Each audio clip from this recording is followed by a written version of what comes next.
Dievs ļoti daudz ir atbildējis uz manām lūkšanām, uz sievas lūkšanām, uz mūsu kopīgām lūkšanām. Jā.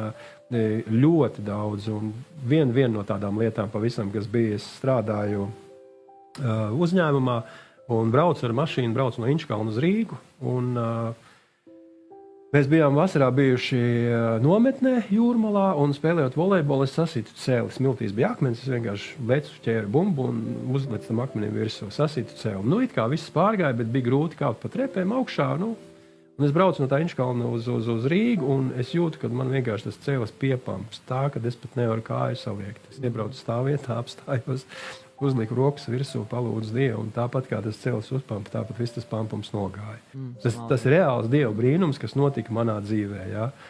Un, nu, tās ir manas attiecības ar Dievu, un tādas viņš man viņas ir devis. Es viņam vienkārši ticu, un es zinu to, ka viņš ir spējīgs to visu izdarīt. Ja?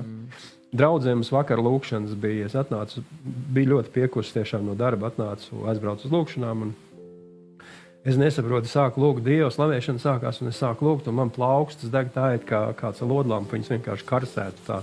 Un es prasu Dievs, nu, kas tas ir, ko tu gribi, lai es ar to daru, jo es nesaprotu, ko darīt.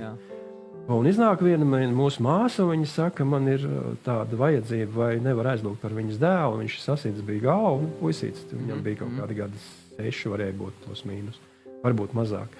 Un kad mati nodzīti un sašūta tā rēta ir, bet viņa pūžņo un ļoti nepatīkami. Un piegājis klāt, mācītājs Aivars vēl atnāca, uzlikām rokas, es saku, es uzlikšu rokas un tu aizies mājās, tu uzliec savam dēlam rokas, es saku, palūgs pa viņu palūdzām, un tas siltums viss aizgāja. Un viņi pēc tam atnāk svētdien un saka, ka tā rēta ir sausa, ka viss dzīves ciet, nu, reāli Dievs darbojās. Dievs ļoti daudz